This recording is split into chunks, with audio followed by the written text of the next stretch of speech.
Good morning, everyone. We're going to be looking at the next verses in Mark. So let's turn to Mark chapter 3, verse 31.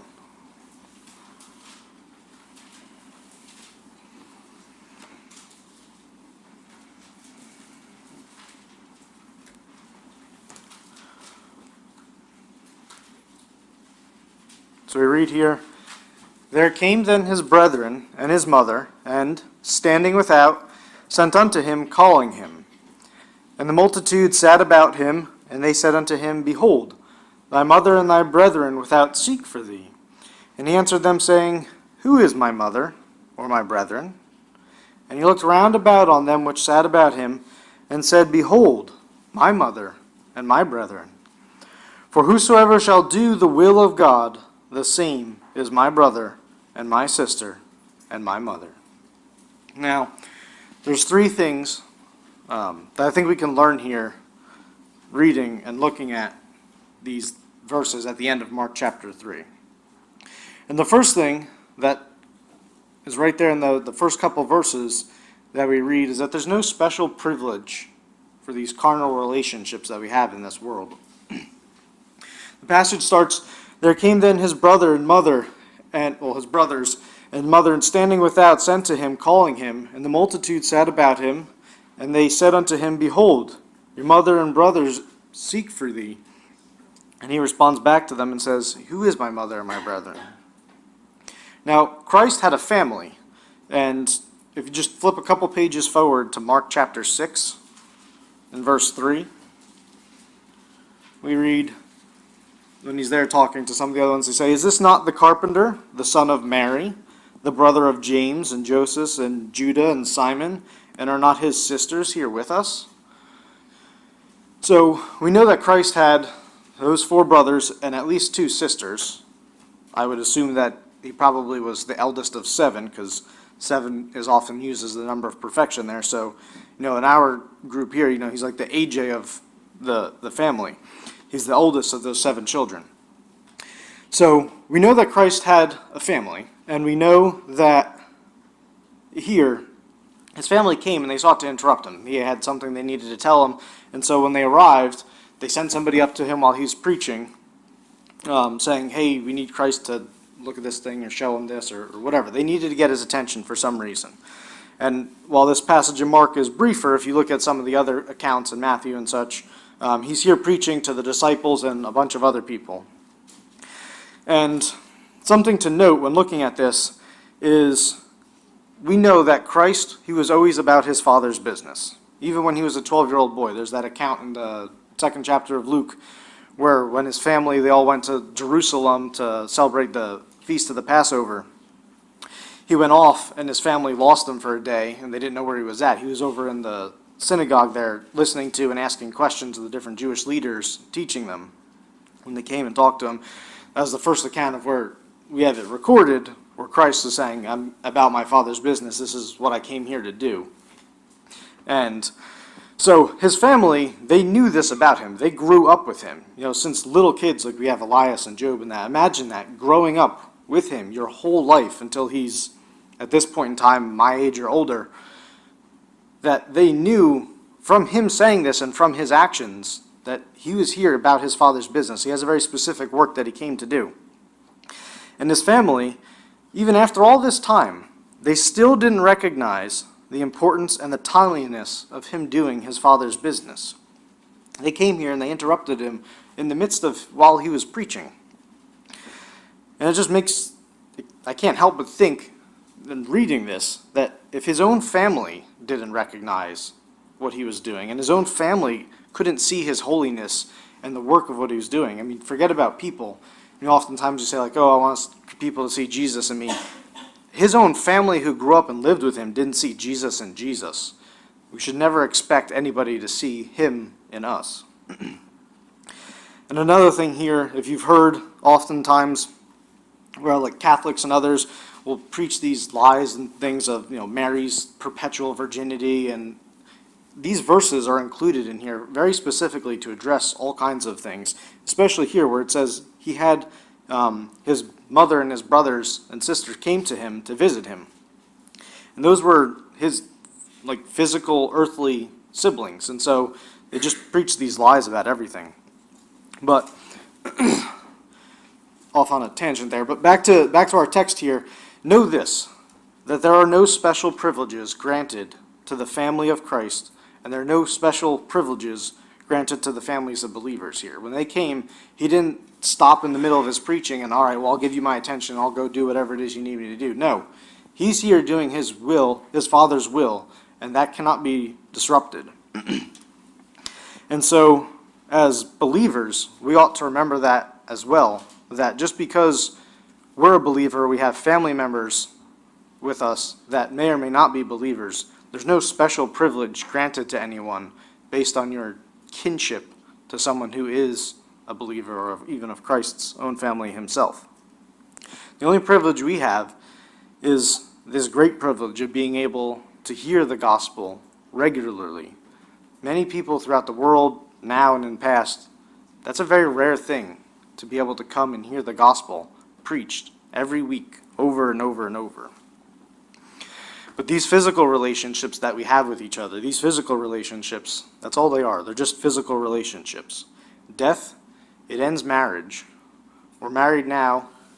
If you have a spouse, well, when you die, that relationship is over. Likewise with parents and children, all these physical relationships, they may be important. There's different lessons and pictures that they may represent. But these physical relationships are just that. They're physical. There's no spiritual privilege that we have from that. And the next thing that we see here in the next verse here in Mark 3, verse 33, is you see Christ, he teaches directly and clearly. And he addresses them because he loves them. He's not doing this, out of spite or maliciousness. He loves them and he cares for their souls. And because he cares for their souls, that's why he addresses them and addresses this situation so directly and so clearly. So after they came to them, he answered them saying, "Who is my mother or my brethren?" And he looks round about them, which sat about him, and said, "Behold," and he points to them, says, "There's my mother, and those are my brethren." Now, we know that having this interruption present itself in the middle of his preaching, he integrated it and used it as an example to teach the people he was preaching to, as well as his family members who were there. And we know that he wasn't caught off guard. God purposes all things. He didn't cause the interruption. It wasn't him that did it, but he purposes all things. And so he knew exactly that this was going to happen, and he used this to teach them and to teach us. And Christ, in doing so, he doesn't speak cautiously or, indirectly, trying to be nice to them, but not be too dishonest or concerned about offending them or anything. No, he says very directly, "Who's my mother and my brethren?" Obviously, he knows who they are, but he points to his spiritual family and says, "There's my mother, and those are my brothers, and that's my sister." And I know, naturally speaking, I would feel probably rather offended if I were his mother's brothers and said, "Hey, we need to talk to you. You got this important thing. Come over here real quick." And he says, "Who are you? Who's my mother? Who's my brethren?" Now, naturally, they felt he's being rude and inconsiderate. He's not being loving. He's not speaking very lovingly to them. But we know that God is love, and that this is the love that he came to come here and do his Father's will, to die for his people and save them. And so often here, as I would feel in this situation, and I'm sure many of you would feel here, that when we're being addressed directly here, in this instance where they're being addressed by Christ, that being addressed this honestly and this directly, that's offensive and that hurts, that pricks the nature. When he says that to him, you just, what do you mean? How can you talk to me like that? We know that Christ didn't hate his mother or hate his family. He loved them, but he didn't do everything for their physical bodies and for their physical well-being and their mental state. He cared for their souls. And because he cared for their souls, that's why he addressed them in this manner and incorporated this like this in his preaching. And, as a parent, I have a little bit of an understanding of this. Our son, Job, is not even a year old yet. But we have a little bit of this where seeing him with, not wanting to take naps or with eating, or he wants to sit down and he wants to be picked up or whatever, and he'll cry and fuss and he wants his way. And naturally, lovingly, the way the world speaks of love, you think, oh, well, he's crying, I got to go get him out of the crib, or he's on the ground and he doesn't want to do this, I got to do this. I don't want him to be, hurt or offended or anything, like I want to take care of him. But no, if I really love him and I care for him and I care for his well-being and I want him to grow up to be a well-behaved, responsible, and considerate adult, I'm not going to just do whatever it is he wants me to do at that time, because that's not loving him. That's just being selfish because I don't want to have to deal with the situation. If I love him, he's going to be disciplined. Different disciplines for different circumstances, but he's going to be disciplined. And I don't get any pleasure out of that. When he's crying there, I'm not happy that he's crying, especially when he gets all blotchy and has the tears and stuff like that. Like that pricks you, it hurts. But he's disciplined for his own good and for his own benefit. And likewise, Christ here, he addressed them for their own good and their benefit, even though on the face of things, it kind of hurts what he said. To go along with that analogy there, imagine Job. He's just a little baby right now. He grows up over the next few decades. Consider Kristen. After all the months of pregnancy, all the stress and demand that put on her body and everything she had to deal with for all those months, and through the labor and the delivery, and even now, like still going through, and your body has to recover from that, and all the other mothers can relate, of all the stress and difficulties that go into raising a child. And then that's just in the first year of life. Here, he's a much older adult. And all the things that they've done and sacrificed and given for him, all these decades up to where he is here now. And you come in there and saying, hey, I need you real quick for this thing. And he says, who are you? This is my mother, and these are my brethren. That would hurt. How would she feel? That'd be very painful. And you'd say, surely, where's the loving, kind, compassionate son I raised? But like I mentioned, he's doing this for their benefit, for their souls, not for their physical persons. And while it hurts to hear the rebuke of the Lord, he's doing it for our good and for our benefit. And we ought to hear his direction and his rebuke when he gives it to us. And we ought to receive his direction and his rebuke when he rebukes us. And the difficult part, but we still ought to, knowing that it's for our own good and our own benefit, is we ought to delight in the rebuke and the direction that the Lord gives us. Reading at the end of Romans, or I believe it's the chapter 6 or 8, I can't remember off the top of my head, but we know that all things work together for good for those people who love God according to his purpose. No harm comes to his people. There'll be pain, there'll be trials, you're going to hurt, but no harm's going to come to you. And we ought to hear and receive and delight in the direction of the rebuke of the Lord, even when it comes from the mouths of other believers. We know, Lord, he uses all things, he purposes all things for the good of his elect.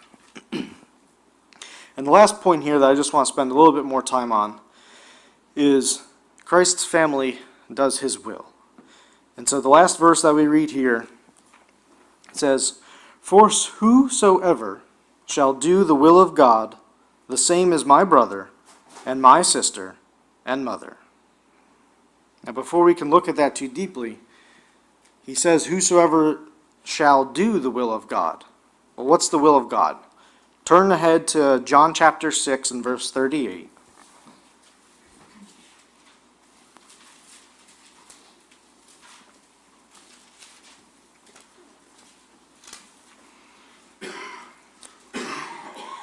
And we read Christ speaking here. He says, for I came down from heaven, not to do mine own will, but the will of him that sent me. And this is the Father's will which hath sent me, that all of which he hath given me, I should lose nothing, but should raise it up again at the last day. And this is the will of him that sent me, that every one which seeth the Son, and believeth on him, may have everlasting life, and I will raise him up at the last day. Turn ahead a few chapters to John 13, verse 34. While you're turning there, He also says at the end of Mark 16, he that believes and is baptized shall be saved, but he that believes not shall be damned. This is his will, that all his people, he'll collect them and they'll believe. And also this as well, John 13:34. A new commandment I give unto you, that you love one another as I have loved you, that you also love one another. By this shall all men know that you are my disciples, if you have love one to another. So he says his disciples do this. Here in our text, he says his brethren, his mother, sister, these are the people that are doing his will. Who does this? Turn ahead towards the end of the New Testament there in 1 John chapter 2. Only have a little bit more reading after this one. 1 John chapter 2 and verse 3.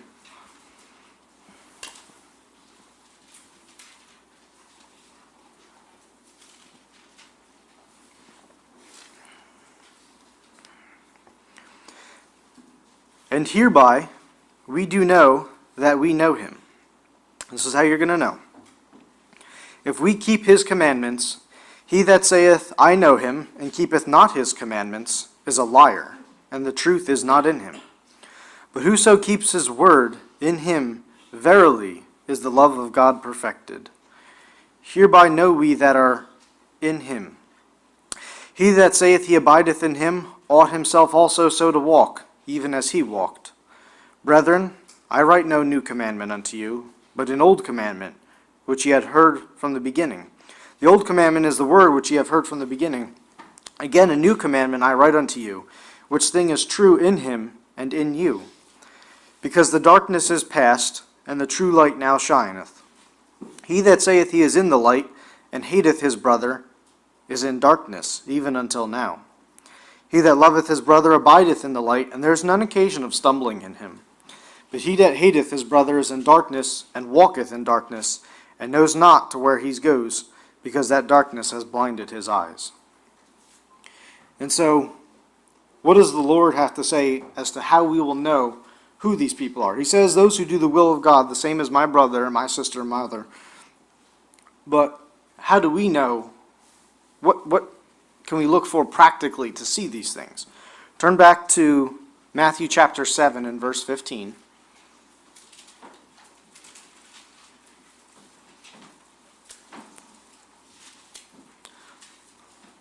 The Lord oftentimes speaks in parables throughout most of his ministry when he was on this earth. And he does that to make it easier for us to understand and easier for us to be able to comprehend, and giving us these different pictures and similes and metaphors of how we can understand and get kind of a grasp of what it is he's saying. And so he uses that here in Matthew chapter 7, verse 15, when he says, beware of false prophets, which come to you in sheep's clothing, but inwardly they are ravening wolves. Ye shall know them by their fruits. Do men gather grapes of thorns, or figs of thistles? You don't go to a thorn bush to go get some grapes. You go to a vine that has grapes on it. You go out and you're hiking in the wilderness and you come across some thistle bushes. There's no figs on those. They're thistles. Verse 17, even so every good tree bringeth forth good fruit, but a corrupt tree bringeth forth evil fruit. A good tree cannot bring forth evil fruit, neither can a corrupt tree bring forth good fruit.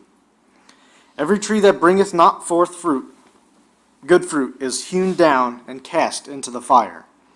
Wherefore, by their fruits you shall know them. That's the second time he says that in just a few verses. Not everyone that says unto me, Lord, Lord, shall enter into the kingdom of heaven. So he gives that example there of the trees and the fruits. Those trees that have no fruits on them, they're dead, and they're going to be cut down and they're going to be burned. But his people, those good trees, they're going to bring forth fruit. He doesn't go into specifics of what type of fruit or anything like that, but he says there will be fruit that those good trees bring forth. And that's how you'll know that they're there, because they have fruit. But those that don't, they're going to be cut down and they're going to be burned. And just in case you didn't understand that, when this is what the Lord is saying here to the people he's talking, just in case you didn't understand that analogy that I just gave you of the trees and the fruit, I'm going to explain it even more clearly for you. And he says, not everyone that says to me, Lord, Lord, shall enter into the kingdom of heaven, but he that does the will of my Father which is in heaven. That word there has is doeth. That's does is doing and will do. The will of my Father which is in heaven. Many will say to me in that day, Lord, Lord, have we not prophesied in thy name, and in thy name have cast out devils, and in thy name have done many wonderful works? In the day of judgment, there's going to be many people there and going to say, but look at my ministry. I preached the gospel for all this time, and I spoke to all these people, and I baptized so many people, and look at all these people that were converted under my preaching, and there were these people that used to be horrible, and it was like they were possessed with devils, and now look at them, they're good law-abiding people, and they're not, possessed and all like this anymore. Look at all these works that I've done. I've done all these things. Lord, obviously I'm one of your elect. Look at all this stuff I've done for you. I did this for you, Lord. And then will I profess unto them, I never knew you. Depart from me, you that work iniquity.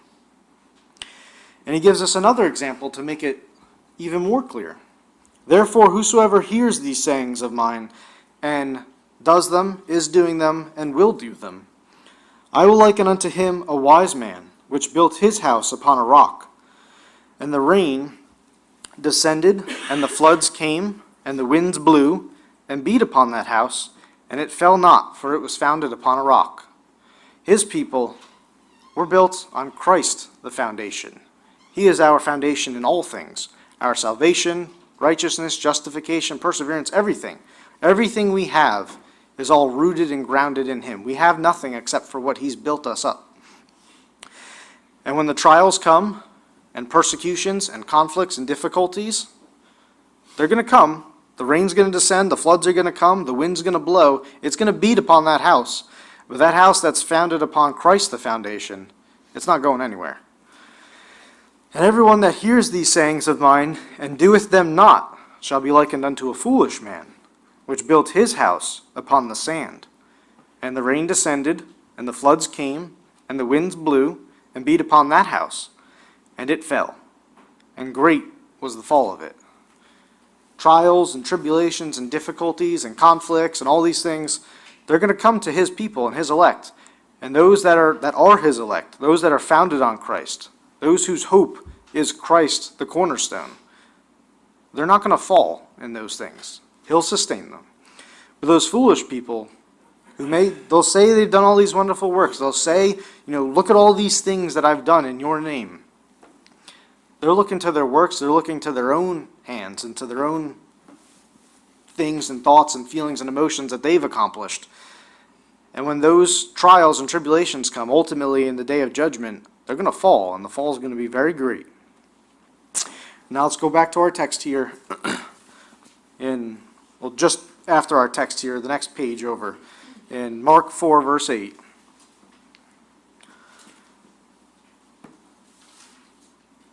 The beginning of where we just read in Matthew there, where he's speaking of the trees and the fruit. This is just a short commentary. I don't want to go too off on this. We'll preach from this passage, Lord willing, another time. But when he's talking there of the fruits, that the good trees will bring forth good fruit, in Mark 4, he gives the parable of the sower that goes out and casts some of the seed on the stony ground and some by the wayside and some on the good ground. Well, that gospel that goes forth and is brought to his people, his elect, the good ground there, where it brings forth good fruit and trees and grow from that. He says in Mark 4:8, and other fell on good ground and did yield fruit that sprang up and increased and brought forth, some 30, and some 60, and some 100. And the point there that he's giving, and you can use that when you're understanding and looking at Matthew 7 as well, that, because I know some people will get, as sinners, it's our nature to just go one extreme or the other and just take things out of context. When he's saying here, his people, those good trees, they're going to bring forth good fruit, and by their fruits you shall know them. People go down the route of, okay, well, let's be like fruit inspectors and stuff, and we'll say, well, yours aren't quite good. No. He tells us here, some are going to bring forth 30, some 60, some 100. He doesn't give the same grace. He doesn't give the same ability. He doesn't give the same gifts to all of his people. But all of his people will bring forth fruit. There will be evidence of salvation in his people. You can guarantee it. By their fruits you shall know them. He says that repeatedly. And so he has this here. Yes, some may bring forth 100. They might. If the Lord gives them that much, that's how much they'll bring forth. And some may have other gifts. They might not have as much as that other person. They might not even have a third as much as that other person. They might only have 30. But they're still his people, and they're still his elect, and his elect will bring forth fruit. So the point there is that by their fruits you shall know them. They're not all going to have the same gifts. They're not all going to have the same level to which the Lord gives them. But the Lord does give all his people fruits. I remember, I don't remember if it was Henry Mahan or Scott Richardson. I believe it was one of those two. They were talking one time. A bunch of people, they were all out to eat at a restaurant somewhere, and someone, I believe, at the table wanted to, bow their heads and pray at the table, to make sure that everyone knew that they were Christians. And he's like, you don't need to do that. Don't do that. You didn't say this, but you're doing this just to be seen of men. If you want them to know they'll be Christians, the waitress, she'll know you're a Christian when she gets the tip. Your fruits, you don't have to do this to make a scene out of everything. Your fruits, they'll be evidenced in other ways that will be very apparent for people. And these fruits of his people, they'll be apparent when we're here together at this church building. They'll be apparent when we're at work. They'll be apparent when we're at home with our families, when we're out to eat, with our children, with our spouses. These things, they'll be apparent. Different amounts to different people, but all of his people will produce some fruit.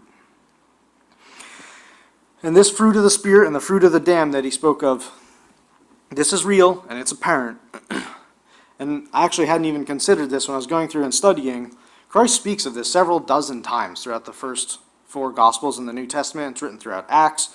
Paul speaks of it several dozen more times throughout his epistles to Rome, to the church at Corinth, to Galatia, Ephesus. He says it to the Philippians, to the Colossians. Timothy writes of it. James writes of it. John writes of it.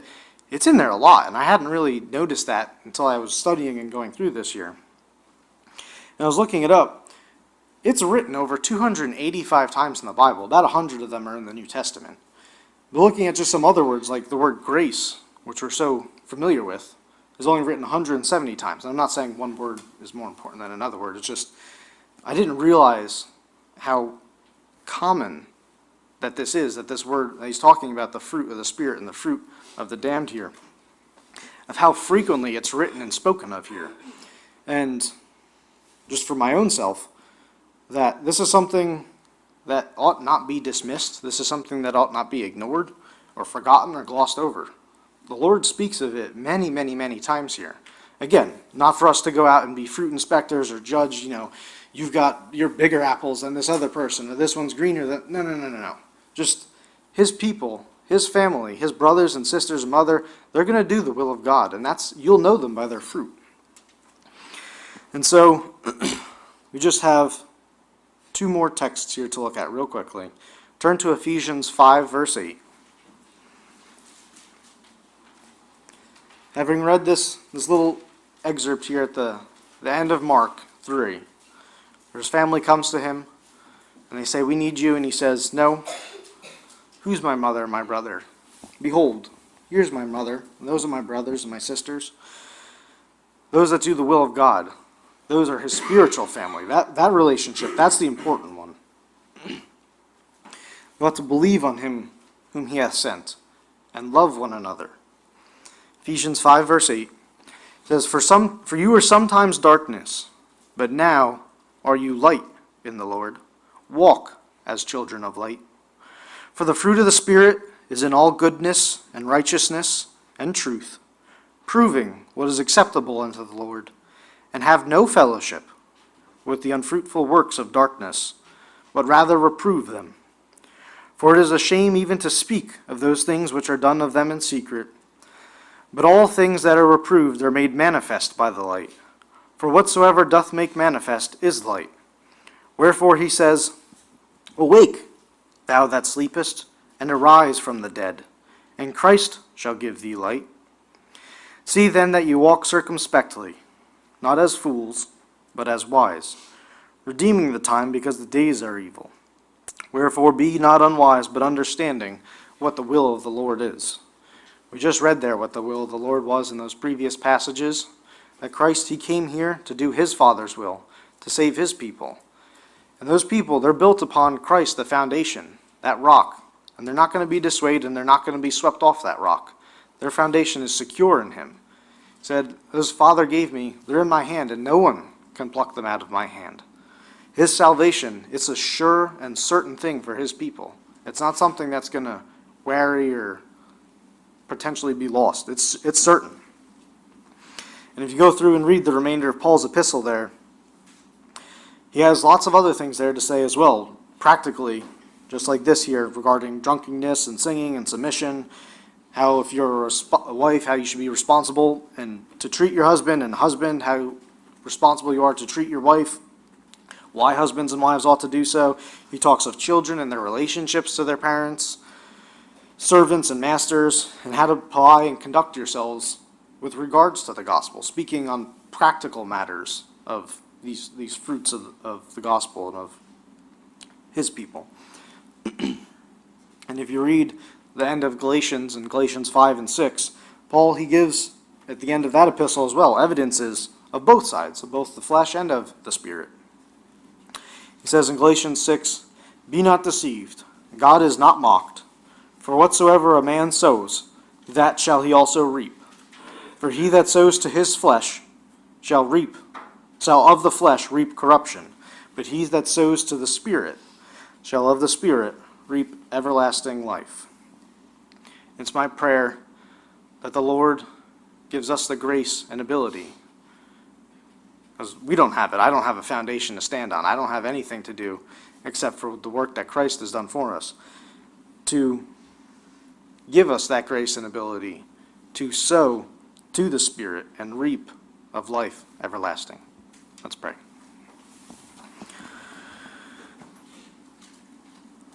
Lord, we praise you for all the glorious works that you've accomplished,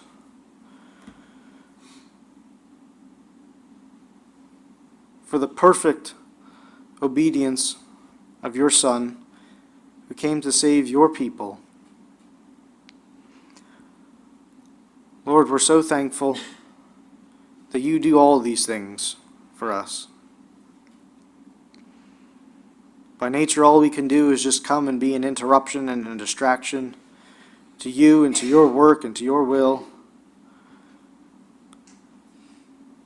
And can so easily identify with Mary and the siblings of Christ here. By nature, that's all we can do. That's all we want to do. Keep us, Lord, to be part of your spiritual family, to do your will, to love one another, to abide in you. We need you here and at home and at work, with our friends and family, all times. Keep us stayed upon Christ, the rock. Keep us there, Lord. And in your blessed Redeemer, your beloved Son's name we pray. Amen.